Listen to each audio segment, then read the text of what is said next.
Hey. What's going on, good people? What it do? It's your boy, SportsRap CEO, in the building once again. You know where I'm at. I am live right now. Instagram and TikTok at SportsRap CEO. You know the handle, so make sure you get over there, tune in, check in.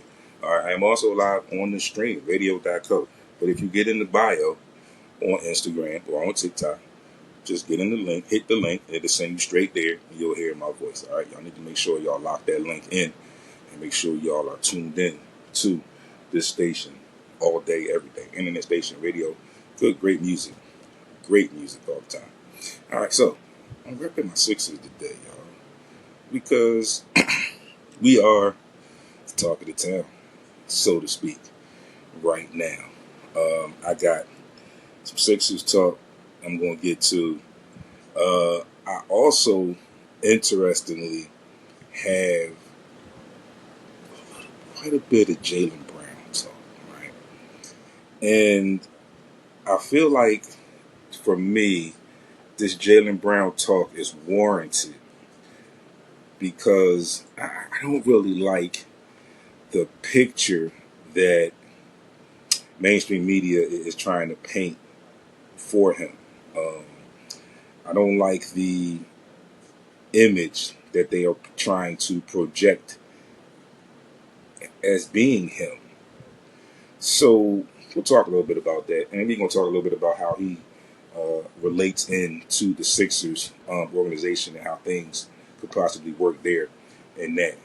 Maybe even we'll get to a little bit of number 23 coming into the city, playing alongside him, Joel and Tyrese Maxey. So, first thing I want to do, though, as you know, the last couple of weeks I have been keeping you all abreast on the NCAA and the rules changes, adjustments, and all that stuff. And I've also talked a lot about the AAU.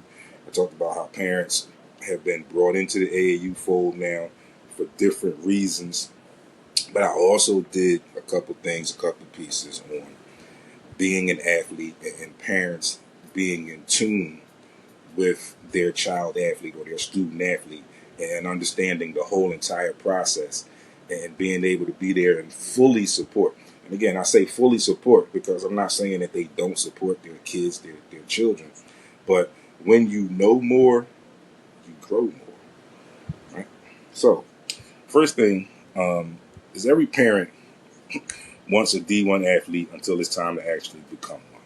So we know how that story goes, right? We get these kids and they start playing Pop Warner football and community league basketball and things of that nation. Then they progress, and then basketball you get AAU, and the football you go up, and then you eventually get into high school. Jay Blake, my guy, what's going on, good brother? And then you progress on, and sometimes, not sometimes, a lot of times you have some kids that turn out to be pretty good in their respective sports. So immediately, a lot of parents, when their kid is like at the top of the team, if not the best player on the team, he is in one of the whatever number best players on the team, right? So now parents are getting these big ideas in their head, okay? I don't fault the kids because it's always a dream for kids playing the sport, watching the professionals in the sport that you love, and you look to yourself and you always say, yeah, that's the biggest dream. I want to get there, right? So I don't fault the kids for that. Right? When the parents, like we used to say, starting to attempt to possibly live vicariously through their children or taking this to a different level. So again, like we said, every parent wants a D1 athlete until it's really time to become one. All right. So they say that a lot of these young athletes don't get where they should because of some things like this. Late homework, they're up on their phones, on social media all night. There's no definitive structure. But the dream is still to be a D1 athlete.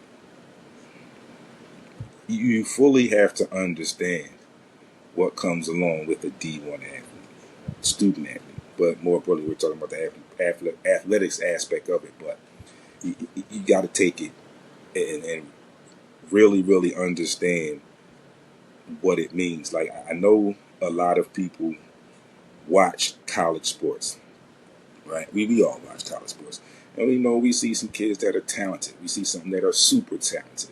And we some that are just there, maybe not there yet. So, we see a little bit of the whole entire spectrum, if you will.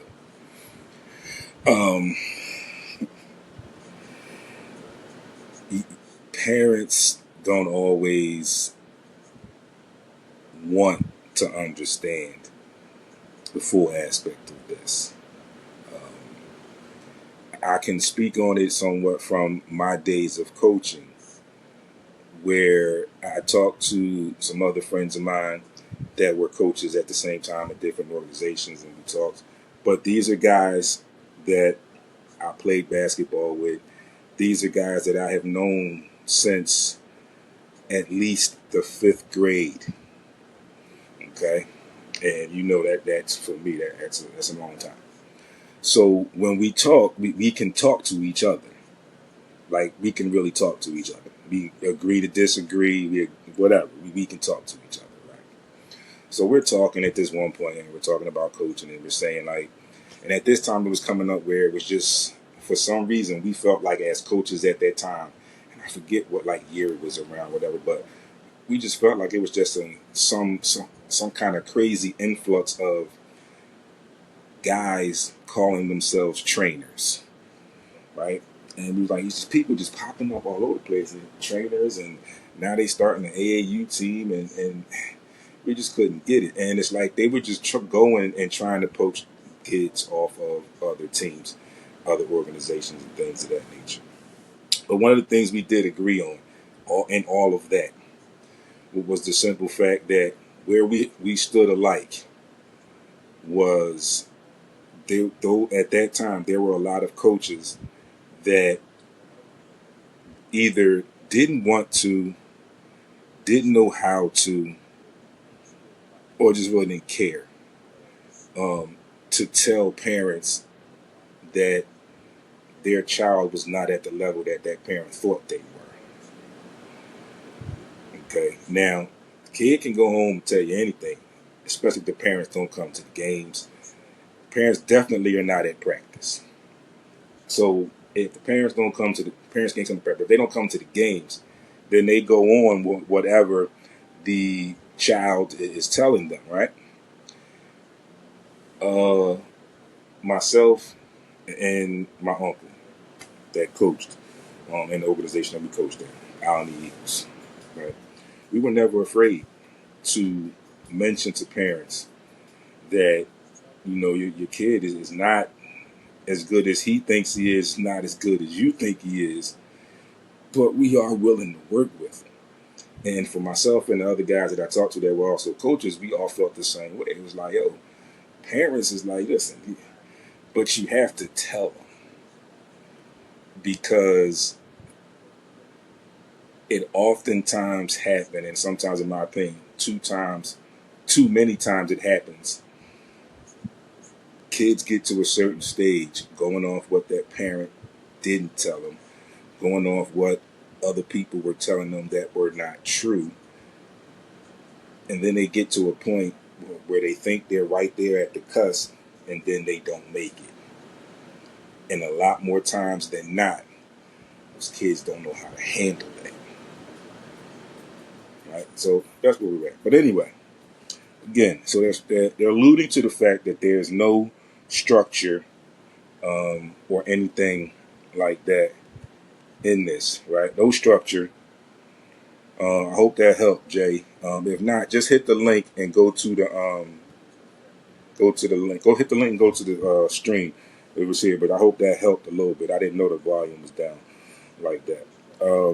But yeah, so they're thinking and saying that it's something going on with the structure, and we're talking about the household. Right? So this is how let's keep going. Right? They go like freshman year. So we've got time. They think, all right, freshman year, we got 3 more years, yada, yada, yada. We can improve. We'll learn what to work on. Doesn't always work out that way, right?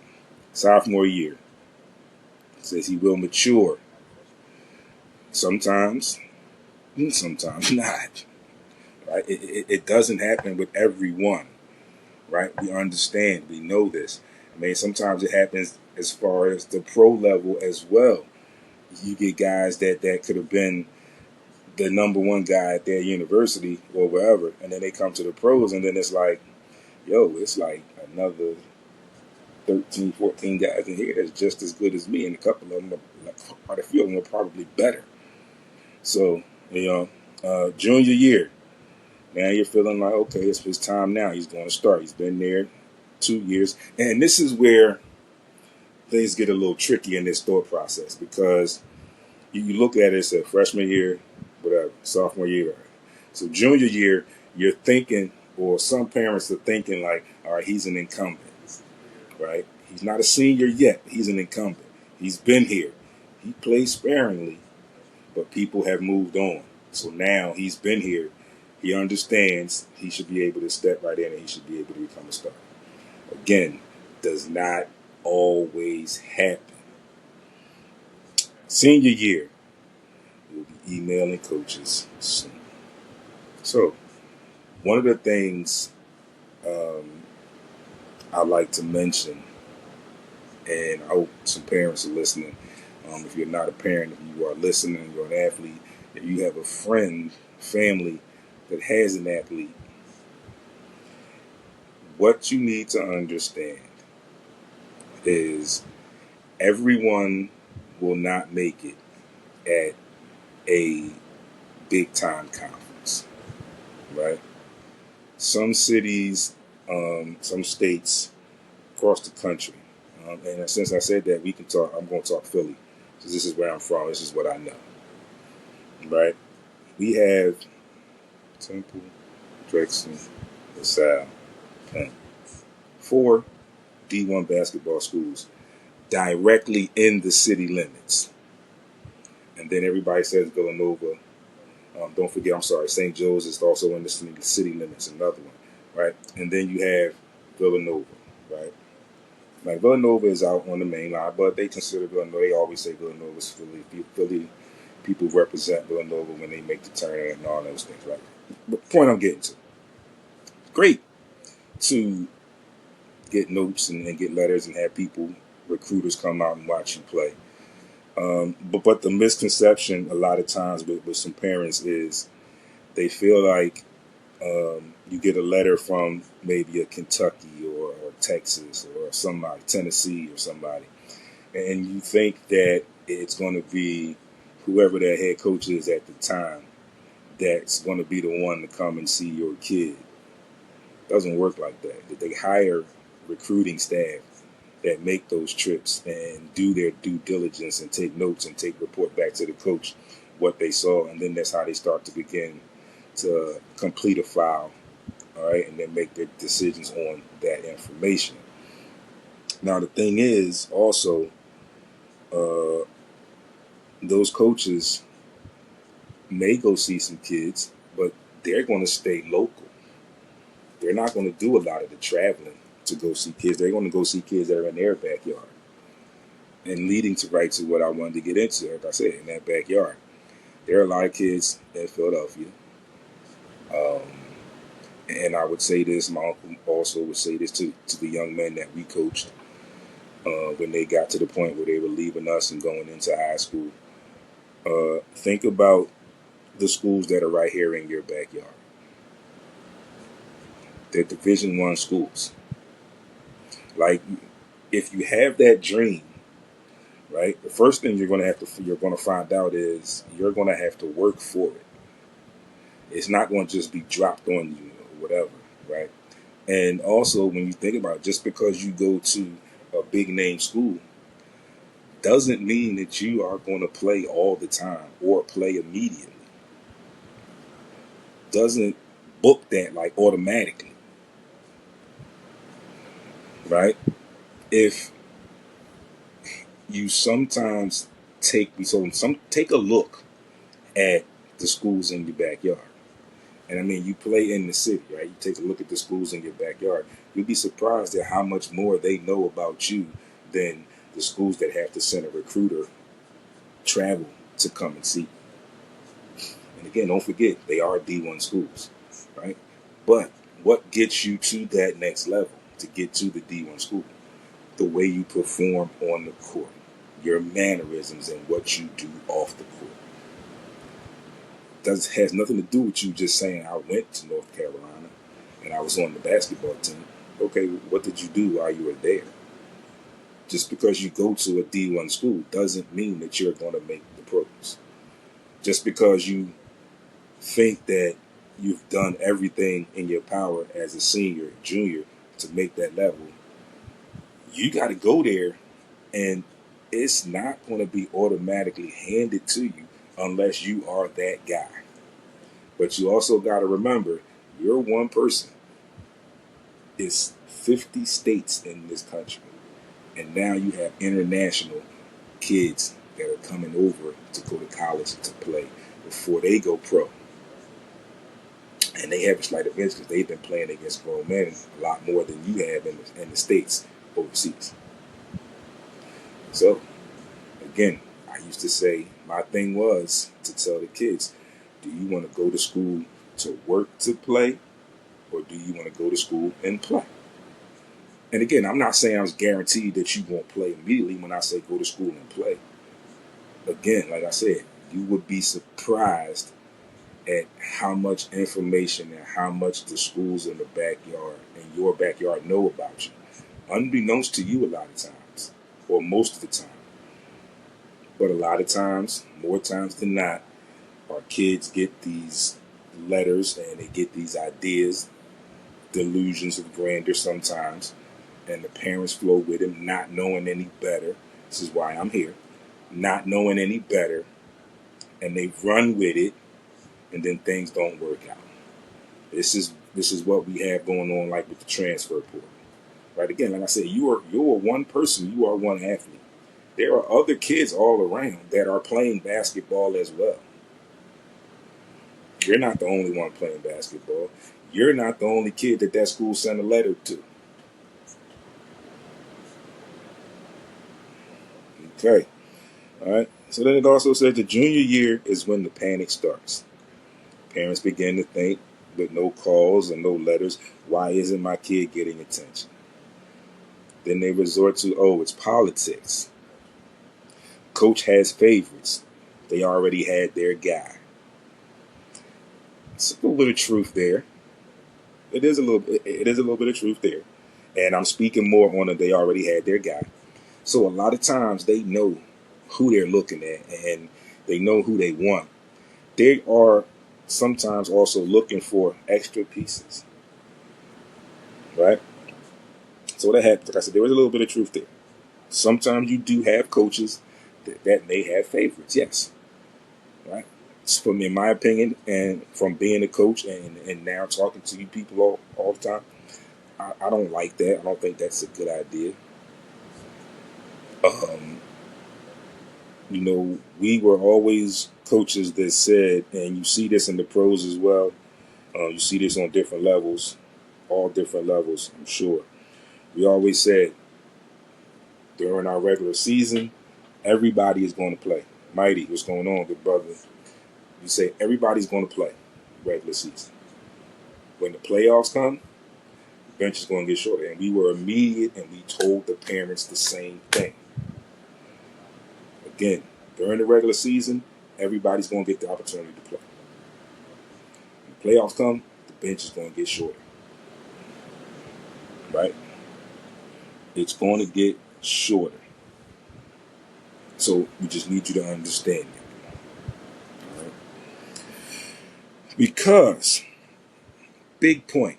Send parents again. Parents, if you want to listening, athletes, if you're here listening to this and take it back to your parents again, if you got a friend, family member that has an athlete, a student athlete, remember, Division I programs do not recruit chaos. They recruit discipline. I'll give you that again. Division I programs do not recruit chaos. They recruit discipline. All right? And they use the football for this one, but it says most recruiting problems are not football problems. They are household standard problems. All right. They have this app, mobile app recruiter station that your parents can check into and you athletes can check into. It gives you all the tips on what you need to do to get recognized and be able to be recruited on a high level. But again, listen to what I'm saying. You have to be willing. You got to be willing to put in the work because you're not going to get it for free. It is not going to happen for free. Nobody's going to just say, oh, let's call so-and-so today. All right, today's your lucky day. You can come on there and you're going to start. You're going to be the man, yada, yada. No, it typically does not happen in that fashion. All right? So we understand. Again, like always, this is recorded, so you know I'll post it when I'm done editing. Again, if you miss anything, just get in my DM, ask me questions. I'll give you the information over again and tell you what I said. If you missed it, and not ask a friend, but you should be tuned in anyway and taking notes sometimes. Sometimes, not all the time. Sometimes. All right. Speaking of that, I hope everybody had a great 4th of July weekend. 4th of July was on Saturday. 4th of July concert. I'm a little impartial about that. A lot of what I hear and what I saw, of course, you know, YouTube has stuff. Of course, what I saw and what I hear, it was a really good concert. I understand that, I get it. A lot of you may not understand my disdain, but I'm currently a worker, employee of the city of Philadelphia. We worked off a contract, tentative agreement, whatever, contract never got ratified. So the last fiscal year, we worked without a contract. We were supposed to get a bonus. We never got that bonus. Nothing happened. We are now into a brand new fiscal year. Fiscal year started on July 1. It is now July 6th. So we're 5 days into a new fiscal year. Still no contract. Still no bonus. But there was $15.5 million spent on a concert for 4th of July. All right, I'm done. That's it for me. I'm not going to talk about that anymore. All right, just had to get it off my chest. Speaking of that anyway, July this year, 2026, Major League Baseball All-Star Weekend is here in the city of Philadelphia. All right. I'm going to give you some dates. I was going to give you the whole starters for each side, American League and National League. I'm going to cut it short. I'm not going to do that. I'm just going to give you the Phillies that were voted to the All-Star game. There were 5 Phillies who were voted to this year's All-Star game. 1 starter, 4 reserves. So the 1 starter is Brandon Marsh. I think this is his first All-Star game. Our reserves, and Brandon Marsh will be in the outfield, going as an outfield. We got Bryce Harper as a first baseman, Kyle Schwarber as a designated hitter, 2 pitchers, Christopher Sanchez, and relief pitcher Johan Duran, the Tarantula. All right, so that's there. So the weekend, as it goes, this Friday coming up, July 10th, the HBCU Swingman Classic at Citizens Bank Park, 7 p.m. will be televised on MLB Network if you cannot make it down. I am doing everything in my power to get down there. I just have to find some tickets. One of my coworkers sent me a link. I haven't looked at it yet, but I'm going to look at it. A couple of my buddies want to go down too. And I think it is something that, as far as the controversy now with the 4th of July and Juneteenth, aside from that, me as a sports fan, for Major League Baseball to also now bring in something like this for the HBCUs is something really good to see. And again, getting back to what I said, some of you parents out there, some of these HBCUs are D1 colleges. You see, it's always a couple of them in the NCAA. If you watch basketball, it's always a couple of them in the NCAA tournament every year. So they are D1 as well. But anyway, HBCU Classic Friday, the 10th, 7 p.m. at Citizens Bank Park. All right, moving on from going into Saturday through the 14th. So I think that's Tuesday. All right, the Capital One Village is 10 a.m. to 8 p.m. on Saturday and Sunday, and 10 a.m. to 6 p.m. Monday and Tuesday. All right. On 7/11, they have the Major League Baseball draft. On the 12th, it's All-Star Sunday. They have the Major League Baseball Futures game, and then they have the 3-on-3 competition. Right? All of this is taking place at Citizens Bank Park. On the 13th, the Home Run Derby, and the 14th, the Red Carpet Show at 2 p.m. at Independence Mall, and then the All-Star Game at 8 p.m. Citizens Bank Park, televised on Fox. So that's all your information for that. Of course, you can get on MLB.com or just Google it, and you can find all of that information that you need to make yourself available for that. Any particular events that you want to attend during All-Star Weekend. So, again, like I said, I've got my Sixers hat on. So, we are going to talk some Sixers. Yeah, we're going to talk some Sixers. It's a good feeling again. And listen, people, don't get me wrong. Right? I'm not saying like everyone else, oh, we going to win the chip. No. I'm saying this makes us a lot better. Right? One of the things I like, and I've said this to a couple of people as we've been entering and been going in and dealing with free agency so far, we, in my opinion, we now have front office staff members who truly, truly understand the game of basketball. Both were players at a high level. All right. Jameer Nelson's in that front office. You know him. Chester High, St. Joe's, pro. Okay. Very good pro. Right. Mike Gansey from Ohio. Number 2 to LeBron James for Mr. Ohio, their senior year. All right. So you have guys now that know and understand the game of basketball and are not more relying on the analytics, the numbers, right? So that's a good thing. That's what I said to you. I said that's the best feeling for me right now. So you've seen all the headlines, you've seen all the chatter, and there are things that said in 34 days, Mike Gansey turned the Sixers into a title contender. We're going to talk a little bit about all of this in this Sixers talk. And then if I had time, we're going to get to the Jaylen Brown. Hey, what's going on? How y'all doing on Instagram? Again, y'all know where I'm at, right? Instagram at SportsRap CEO, also TikTok at SportsRap CEO.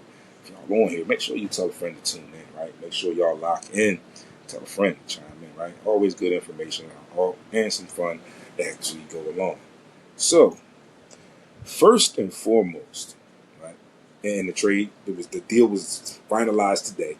So, welcome aboard Jaylen Brown to the Philadelphia 76ers. He was traded for Paul George. Sixers get Jaylen Brown.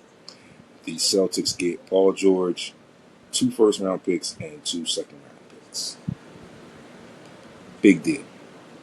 Big deal. Right? This gives us another wing player that can create his own offense. May lessen a little bit of the weight on Maxey and VJ. And we already talked about the Baron Fine as being the steal of the draft. A lot of people say that. And he can put the ball in the bucket as well. So, I like what I'm seeing so far. And then we move into free agency. And I'm not giving you these in the exact order that they happened. I'm just giving them to you in what transpired, right? Dean Wade, 4 years, $39 million. But you have statistically, one of the highest rated defenders of all 5 positions now on your wing that can help you on your wing and play defense. Give you a little bit of offense from time to time. He can spot up and shoot a 3. But you know how to use him. He's big. So we got some athleticism there and that too, all right? Ariel Huckport coming off a championship run with the Knicks, all right? This guy, like I mentioned to somebody earlier today, in my opinion, is the more offensive skilled at them Bona, because he has a little bit better of a skill set on offense, a little bit better of understanding on offense than Bona does right now. All right. Anthony Simons, which for me was a little bit of a surprise, but I like it. Another guard that can come off the bench, and you don't have to design any offense for him. He can create his own offense. And then we had two-way deals, Ryan Rupert from overseas and Caleb Love, formerly of North Carolina, then Arizona. Did log some minutes with Portland, not last year, I believe, but I like the way that this thing is turning out. And then we also know that the Sixers are in the mix. There's the talk. Sixers are in play in the mix for LeBron James. And again, of course, we're waiting for LeBron and Rich Paul, more so LeBron, to make his decision. It's been put out that he has officially said that it's not about the money for him. So a lot of teams have said that the Sixers are on the list, high on the list, if you will. On the Max Kellerman and Rich Paul podcast, which Paul mentioned when asked by Max Kellerman, the Sixers have his attention. He said basically, why wouldn't they have his attention? Maxey, Jaylen Brown, and B. Why wouldn't? Right? And when you look at that whiteboard, you can go back and Google it, YouTube it. There's a star by one name. That one name is Tyrese Maxey. But then again, I hear today, before I came on there, that a lot more people now are thinking that it's a chance and that Cleveland is now back to being alleged the front runner. So just real quick, I feel like, since I said Cleveland now, I feel like, and then I heard rumors that they might have to possibly move Jared Allen to make some room and this and that. But here's the thing. If it's not about the money with LeBron, I honestly don't know how he, James Harden, and Donovan Mitchell would mesh together. And also, Cleveland is expected to re-sign James Harden, so we know he's not going to go for cheap. Right? But my main point is, I don't, right now, I don't see how that would work with LeBron and being the level of player that LeBron is. And again, but don't get me wrong, I tell y'all all the time, I am not the biggest LeBron James fan. All right? And that's no disrespect. But I am a basketball fan. So on the aspect of basketball, the gentleman named LeBron James, yes, if you understand this, the things that he does on the basketball court are a lot of times amazing to me, especially now at his age. So I have respect for him as a basketball player. I'm just not, you know what, I'm not going to say I'm not the biggest fan. I'm just not into the big hoopla of LeBron James, right? He's one of the greatest players to ever play, yes. And that's it for me. So I'm not just like all over it like that, over exuberant with it. But again, like I said, much respect for what he does on the basketball court. And some respect for what he does business-wise off of the basketball court. All right, so some losses the Sixers are going to have. We're going to lose Kelly Oubre to the Pacers for 2 years, $17 million. And we also lose Quentin Grimes to the Lakers, 4 years, $60 million. I don't know how that happened, but it happened. And then we lose Andre Drummond to the Knicks. He's going to apparently be the backup for Cat. There's also been talk, again, that Ben Simmons may be thinking about wanting to return to the NBA. And the Sixers were on his list. He talked, and the Miami Heat. All right. So getting into this, right, I mentioned briefly, all the talk is how Mike Gansey turned the Sixers around in 34 days. So here we go. So how Mike Gansey turned the Sixers into a title contender, 34 days on the job. So he swiped a true star from our bitter colonial rivals and instantly turned the tepid Sixers team into a title contender.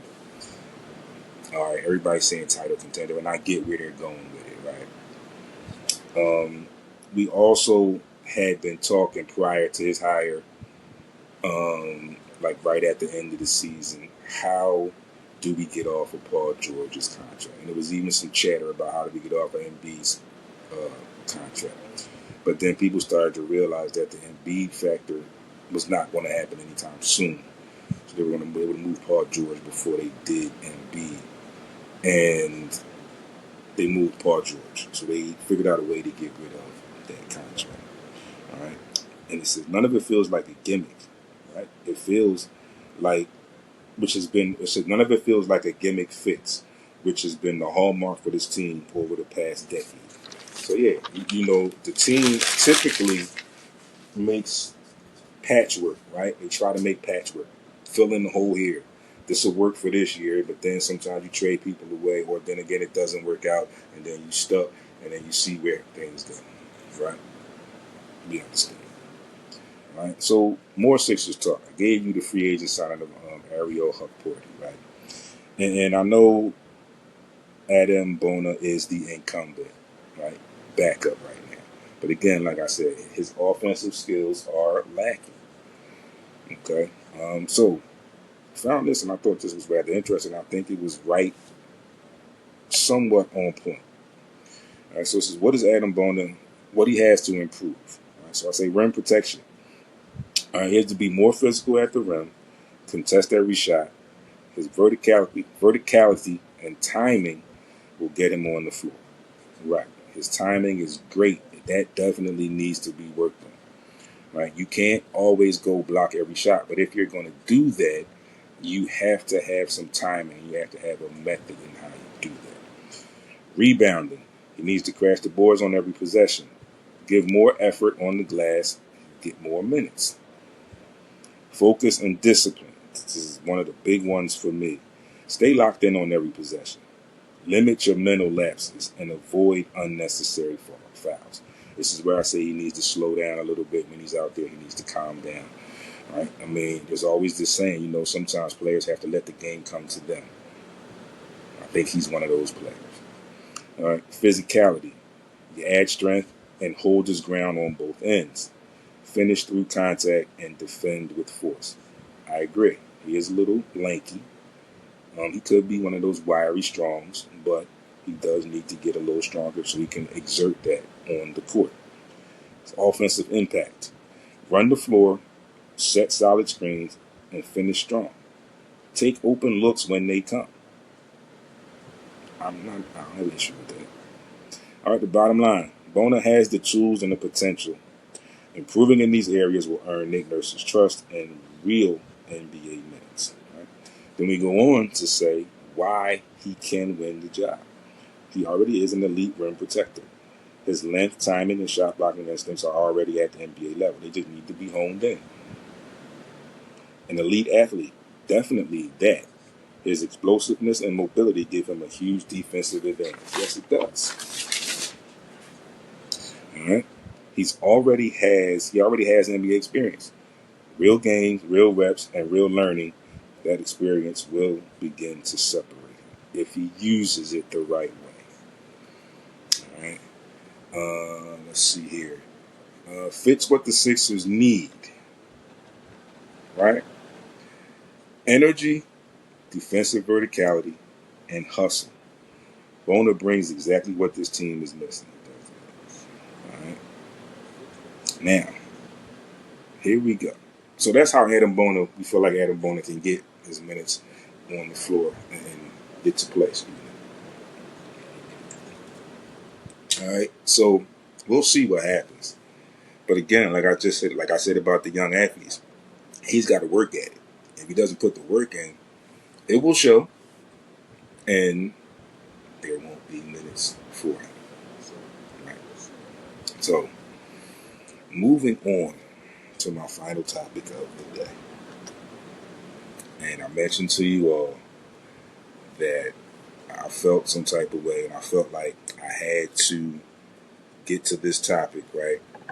Because I did not like the manner and that the mainstream media is trying to paint this picture of Jaylen Brown, right? And this is like me taking all because he's just not because he's a Sixer now, but it's just because he got traded the way he got traded, and now all of this stuff is coming out, and it's just for me, in my opinion, it's a little ridiculous and in my opinion, uncalled for. All right, so here is the work. All right, I need y'all to pay attention.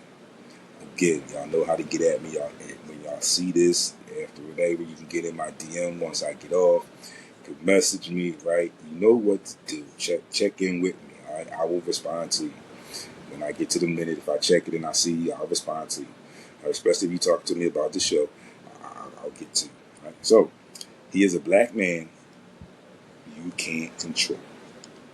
One of the things that is not liked about us black men in general, right? And this is like taking away the basketball aspect completely, right? Again, it says he is a black man you can't control. You cannot control. He speaks his mind and he defines success on his own terms. He refuses to apologize for who he is. I have no issues with that. You shouldn't apologize for who you are. And for some people, that's more uncomfortable than anything that happens on a basketball court. But we're supposed to be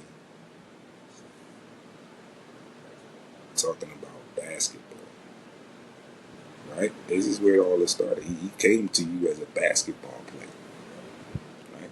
But, I mean, we know the town that he was in, and we know how that town is, right? So, we also can say, look at it this way, right? When Boston asked him to become a superstar, what did he do? He became a superstar.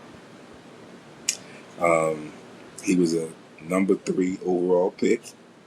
He's been an all-star. He's been on all NBA teams.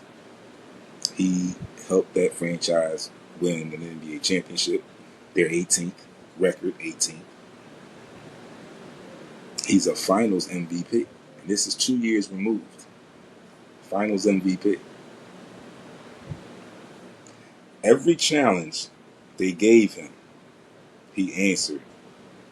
Yet somehow he spent years in trade rumors. So, we continue, right? Maybe the issue wasn't even basketball at all. Maybe that's the case. Maybe the issue wasn't even basketball. Right? So,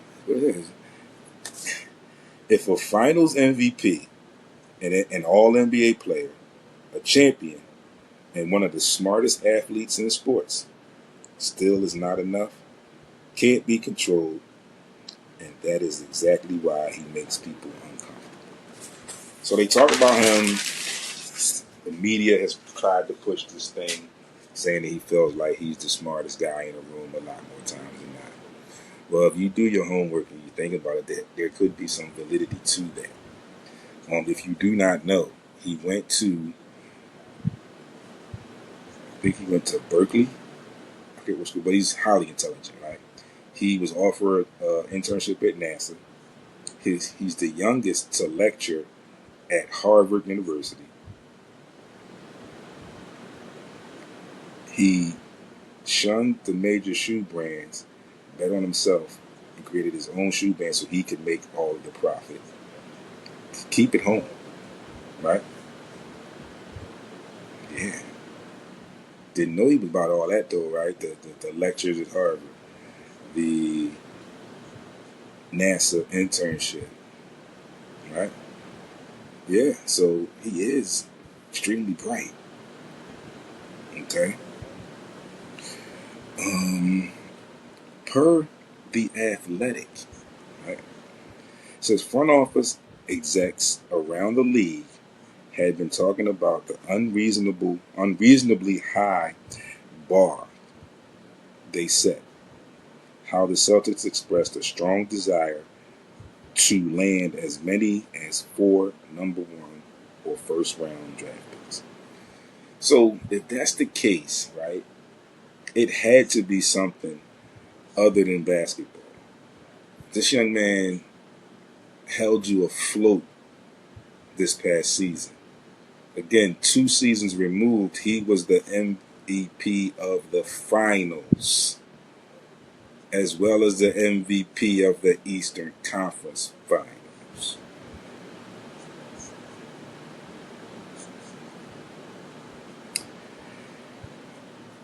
The cool market suggested the existence of a significant gap between the general perception of Brown, who finished 6th in MVP voting this past season, and the way he is seen within the NBA.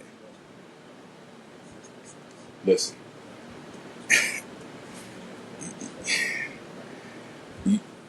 you're listening to what I'm saying to you all, right? So for me, it's basically a no-brainer that it was something other than basketball. And I'm telling y'all what it is. It's a black man that can't be controlled. Y'all got that part right. Another current GM speaking anonymously on internal team discussions told The Athletic in the wake of the trade that he doesn't view Brown as a top 50 player in the NBA. In all honesty, I want to know who that GM was.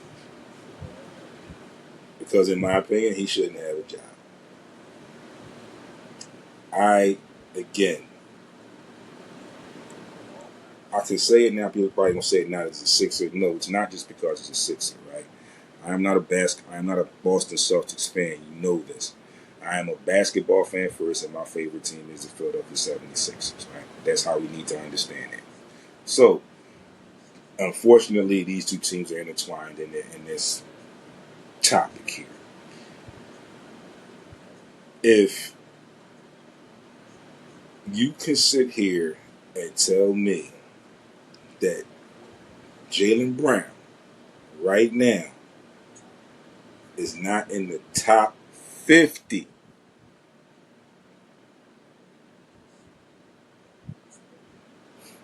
players in the NBA right now, I need you to tell me who your top 50 is. I need to know who this GM is, because in my opinion, again, like I said, you shouldn't have a job if you don't think Jaylen Brown is the top 50 player in the NBA right now. I don't know what kind of crack you smoking, whatever. You cannot tell me that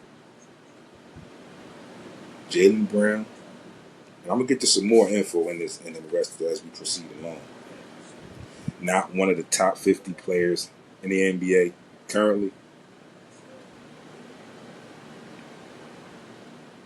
So, what's the difference, right? What's the difference between the two players? Right? Again, he's not in the top 50, right? This one GM, right? This one GM said he doesn't believe he's in the top 50, right? All right. So let's compare.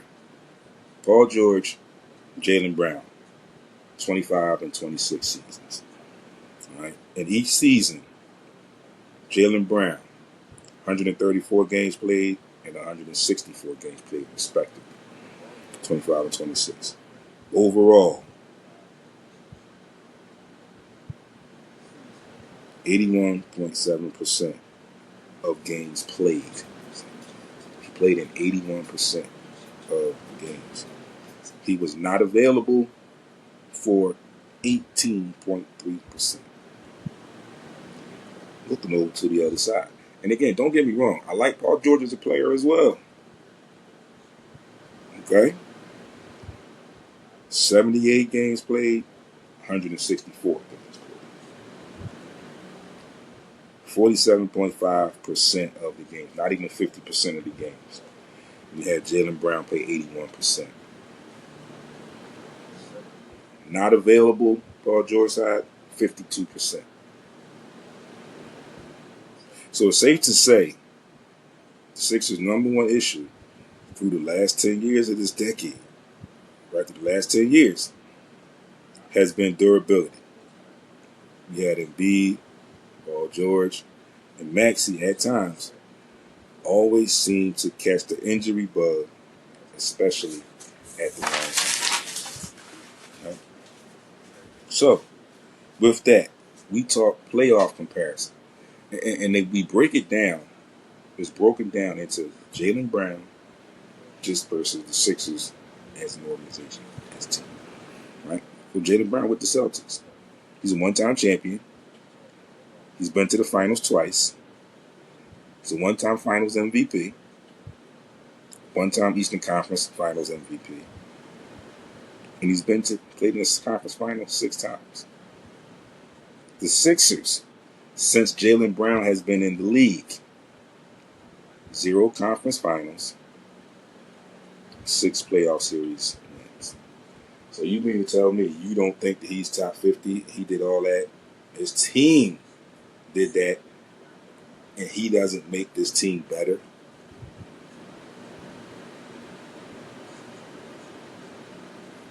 And then we look back at Boston, and right, Tatum did come back, but Jaylen Brown kept that team high up in the Eastern Conference without him.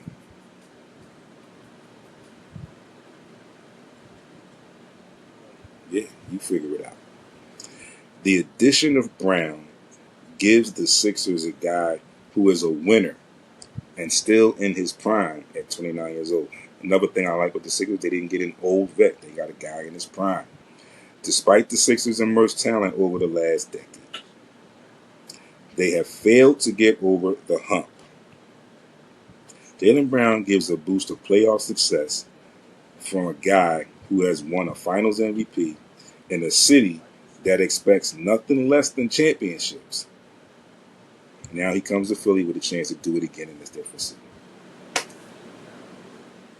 So, let's talk how Jaylen fits in. So, we lost. We talked some of our productive wings, right? And they were Kelly Oubre and Paul George this past season for us, right? Coach Rich, what's happening? So, let's go with that.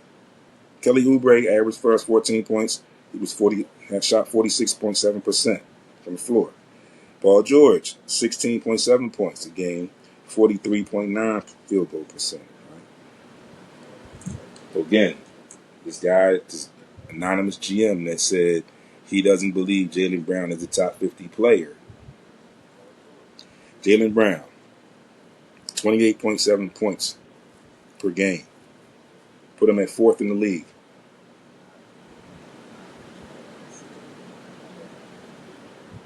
I didn't say 40th. I didn't say 400th. 4th. 47.4% field goal percentage. So, with the loss of Kelly Oubre and Paul George, the Sixers add a high-volume scorer in Brown, but on better efficiency than both departed players at a relatively same position. Y'all know how I am. Y'all know I'm big on efficiency. Y'all know I talk about the big fella, and I'll tell you the big brother when he's good, when he's bad. But the one thing that I'm consistent with is his efficiency for the most part. Right? Y'all know I talk about his efficiency a lot. So now you got a guy who comes in with the same type of efficiency.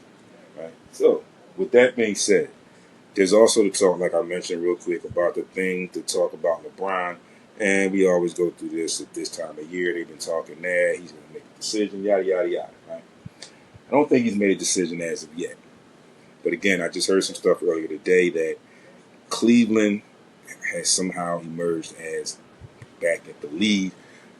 Earlier, I talked a little briefly about that. I honestly don't know how that would work with Bron, James Harden, and Spider. But talking Sixers, I can give you a lot about a lot of positives, or a lot of what I think could be positives with LeBron coming to the Sixers. Um, he could, especially now with the addition of Jaylen Brown and then Anthony Hardaway off the bench and Dean Wade, right?